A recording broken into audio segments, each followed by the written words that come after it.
Hi friends, हम लोग इस क्लास में देखने वाले हैं 12th क्लास का केमिस्ट्री का 3 चैप्टर का नाम है विद्युत रसायन।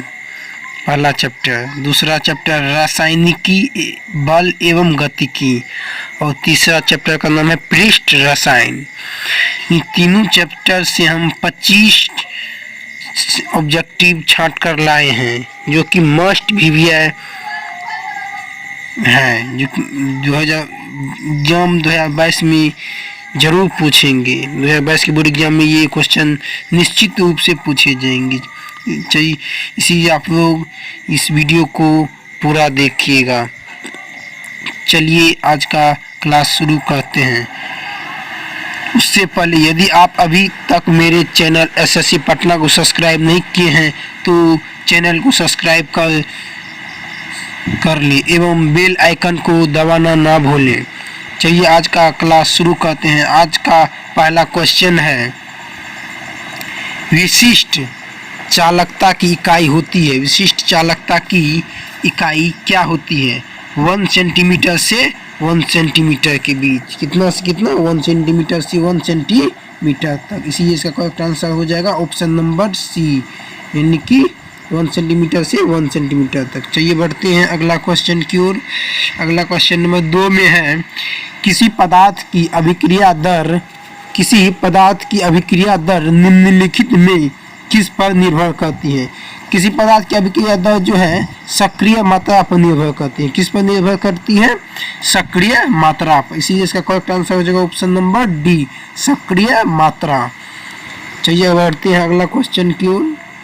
अगला क्वेश्चन नंबर 3 में है, सिल्वर नाइट्रेट के घोल से 108 ग्राम सिल्वर मुक्त करने के लिए विद्युत धारा की जो मात्रा की आवश्यकता होती है, किस विद्युत धारा की आवश्यकता होती है? तो फेराडे के विद्युत धारा की। किसकी आवश्यकता होती है? फेराडे। इसी इसका करेक्ट आंसर हो जाएगा ऑप्शन नंबर सी, फेराडे। चलिए बढ़ते हैं अगला क्वेश्चन की। अगला क्वेश्चन नंबर 4 में है, विद्युत अपघटन की क्रिया में कैथोड पर होता है। विद्युत अपघटन की क्रिया में कैथोड पर क्या होता है? ईंधन सेल होता है। क्या होता है? ईंधन सेल। इसीलिए इसका करेक्ट आंसर हो जाएगा ऑप्शन नंबर सी, यानी कि ईंधन सेल। चलिए बढ़ते हैं अगला क्वेश्चन की। अगला क्वेश्चन नंबर 6 में है, निम्न में कौन सर्वाधिक ऑक्सीकरण अवस्था प्रदर्शित कर सकता है? 4 ऑप्शन दिए गए हैं। चारों में पूछता है इन चारों में से सबसे अधिक ऑक्सीकरण अवस्था प्रदर्शित कौन करेगा? इन चारों में सबसे अधिक ऑक्सीकरण अवस्था कौन प्रदर्शित करेगा? यानी कि मैग्नीशियम। कौन सा करेगा? मैग्नीशियम। इनकी ऑप्शन नंबर डी हो जाएगा इसका करेक्ट आंसर। क्या हो जाएगा इसका correct answer? Option number D, यानी कि Mn, मैग्नीशियम।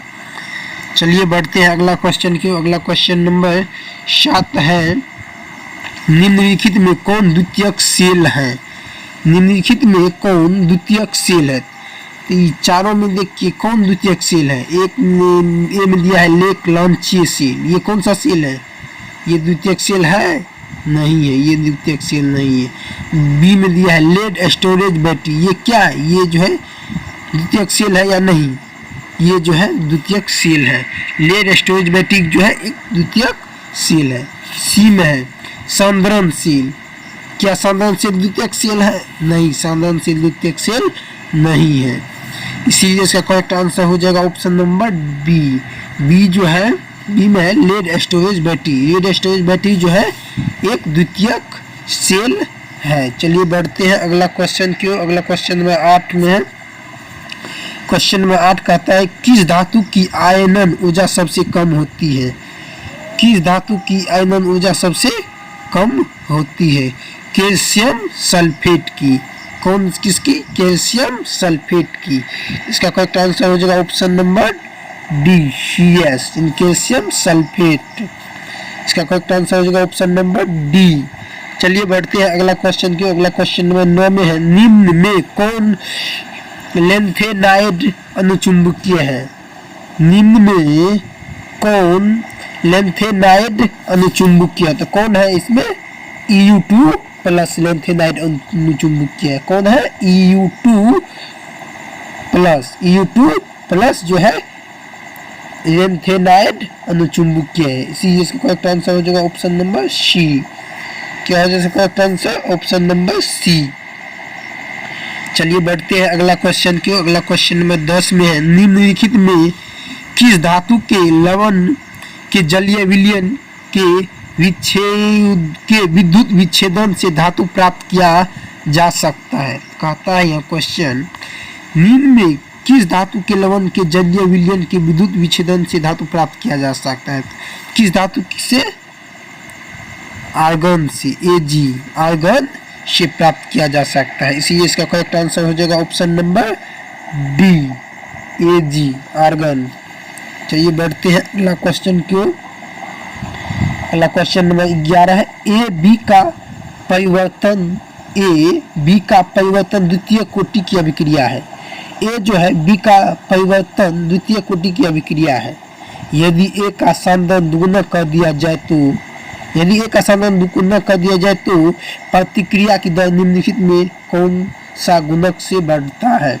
यह कहता है ए बी का परिवर्तन द्वितीय कोटि की अभिक्रिया है। यदि ए का सांद्रण दुगुना कर दिया जाए तो प्रतिक्रिया की दर निम्नलिखित में कौन सा गुणक से बढ़ता है? किसमें से बढ़ता है? 4 गुना गुणक से बढ़ता है। इसी इसका करेक्ट आंसर हो जाएगा ऑप्शन नंबर डी, 4 गुणक से बढ़ता है। इसी चाहिए बढ़ते हैं अगला क्वेश्चन की ओर। अगला क्वेश्चन नंबर 12 में है, अधिकांश प्रतिक्रियाओं के लिए ताप गुणक निम्नलिखित में किसके बीच होता है? कहता है अधिकांश, अधिक से अधिक प्रतिक्रियाओं के लिए ताप गुणक निम्नलिखित में किसके बीच होता है? किसके बीच होता है? 2 एवं 3 के बीच। किसके बीच? 2 एवं 3 के बीच। इसी इसका करेक्ट आंसर हो जाएगा ऑप्शन नंबर बी, 2 एवं 3 के बीच।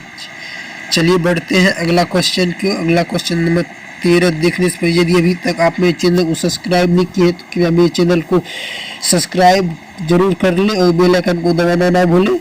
चलिए देखते हैं 13 नंबर का क्वेश्चन। 13 नंबर क्वेश्चन का आता है, जल में H2 प्लस Cl2 अभिक्रिया कर 2HCl अभिक्रिया की कोटि बनाता है।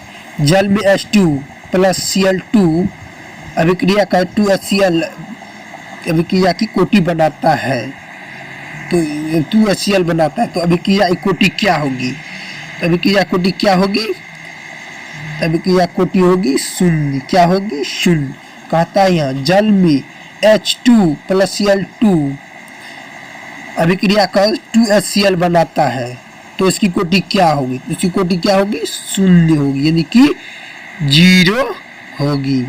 चलिए बढ़ते हैं अगला क्वेश्चन बढ़ते हैं अगला क्वेश्चन की। अगला क्वेश्चन नंबर 14 में है, प्रथम कोटि प्रतिक्रिया के 99.9% पूर्ण होने के लिए कितनी औसत आयु की आवश्यकता होगी? कितनी औसत आयु की आवश्यकता होगी? 6.93 की। कितनी की? 6.93 की आवश्यकता होगी। इसी इसका करेक्ट आंसर हो जाएगा ऑप्शन नंबर बी, यानी कि 6.93। चलिए बढ़ते हैं अगला क्वेश्चन की। अगला क्वेश्चन नंबर 15 में है, K4FeCN6 में Fe का प्रसंस्करण है। K4FeCN6 में Fe का प्रसंस्करण है। क्या होगा Fe का प्रसंस्करण? D2sp3। क्या होगा? D2sp3। इसी इसका करेक्ट आंसर हो जाएगा ऑप्शन नंबर सी, D2sp3 इसका करेक्ट आंसर होगा। चलिए बढ़ते हैं अगला क्वेश्चन की। अगला क्वेश्चन नंबर 16 में है, किसी प्रथम कोटि की अभिक्रिया के लिए अर्ध जीवन काल स्वतंत्र है। अर्ध जीवन काल स्वतंत्र है इसके लिए प्रारंभिक सांद्रता का। किसका? प्रारंभिक सांद्रता का, इसीलिए इसका करेक्ट आंसर हो जाएगा ऑप्शन नंबर सी, प्रारंभिक सांद्रता का। चलिए बढ़ते हैं अगला क्वेश्चन के। अगला क्वेश्चन नंबर 17 में है, किसी अभिक्रिया के लिए सक्रियण ऊर्जा का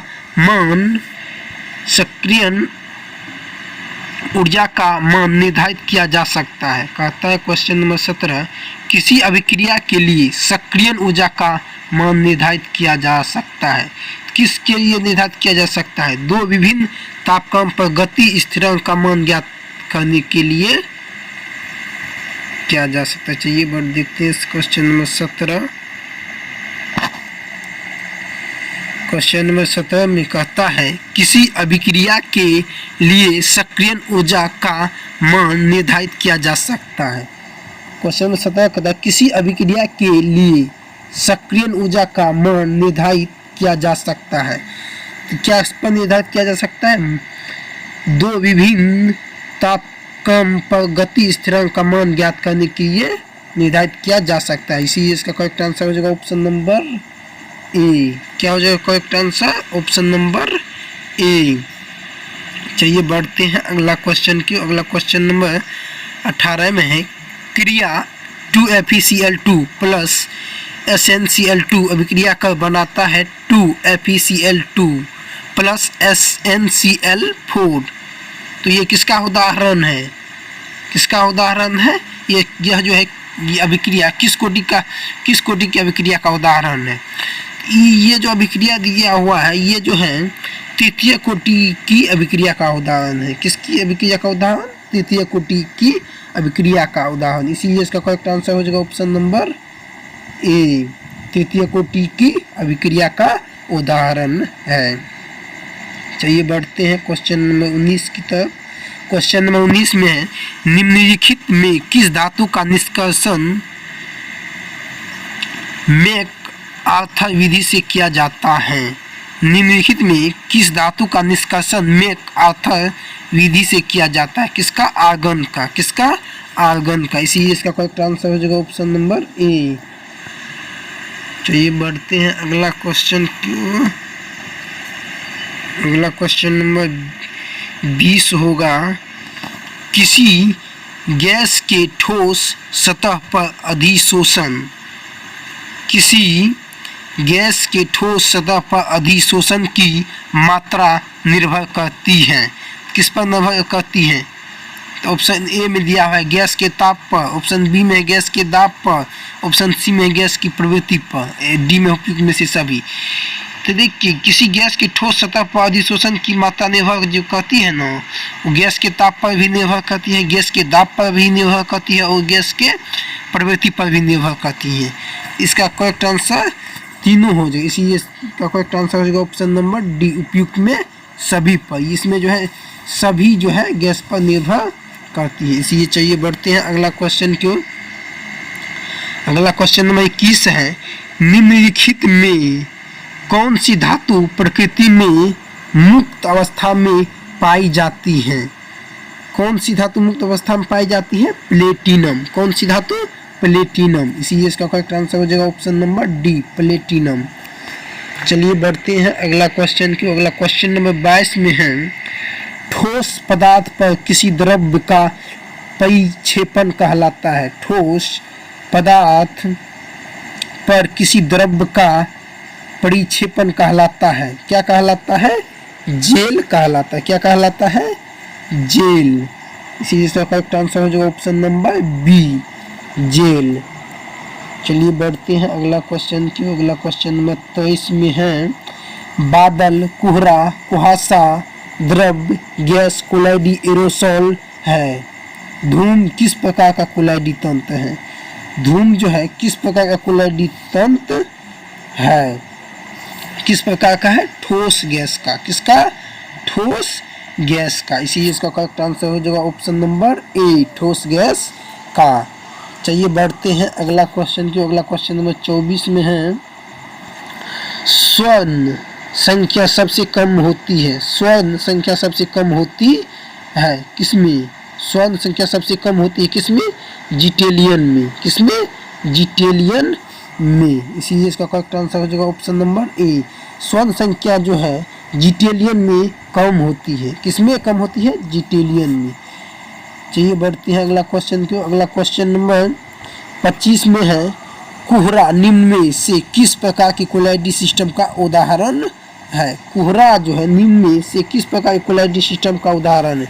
ए में दिया हुआ है गैस का द्रव में विलयन, बी में द्रव का गैस में विलयन, और सी में ठोस का द्रव में विलयन, और डी में द्रव का द्रव में विलयन। कोहरा जो है किस कोलाइडी सिस्टम का उदाहरण है? द्रव का गैस में विलयन का उदाहरण है। इसीलिए इसका करेक्ट आंसर हो जाएगा ऑप्शन नंबर बी, द्रव का गैस में विलयन। चलिए आज का वीडियो यही खत्म करते हैं। यदि अभी तक आप मेरे चैनल को सब्सक्राइब नहीं किए तो सब्सक्राइब कर लें। जय हिंद, जय भारत, धन्यवाद।